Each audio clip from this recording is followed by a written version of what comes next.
ধর্মনিরপেক্ষতা আর নিজ নিজ ধর্ম পালনের স্বাধীনতায় অস্ট্রেলিয়া পৃথিবীর অন্যতম সেরা দেশ। তবে ফিলিস্তিনে ইসরায়েলের আগ্রাসন আর সাম্প্রতি ইরান ইসরায়েল যুদ্ধের কারণে পৃথিবীর অনেক দেশের মতো অস্ট্রেলিয়ায়ও ইহুদি বিদ্বেষ সর্বোচ্চ অবস্থানে পৌঁছেছে।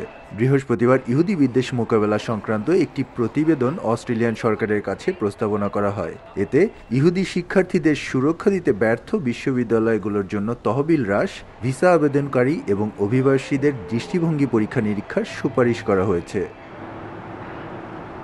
শিক্ষা, সরকারি প্রতিষ্ঠান, অনলাইন স্পেস, মিডিয়া ও অভিবাসন জুড়ে ব্যাপক সংস্কারের প্রস্তাব করা হয়েছে, যাতে সমাজের সব স্তরে ইহুদি বিদ্বেষ কমিয়ে আনা যায়। ইসরায়েল যুক্তরাষ্ট্রের সাথে সুসম্পর্ক রেখে চলা অস্ট্রেলিয়ার প্রধানমন্ত্রী অ্যান্থনি অ্যালবেনিজি এই পরিকল্পনাকে স্বাগত জানিয়ে প্রস্তাব বিবেচনা করার আশ্বাস দিয়েছেন।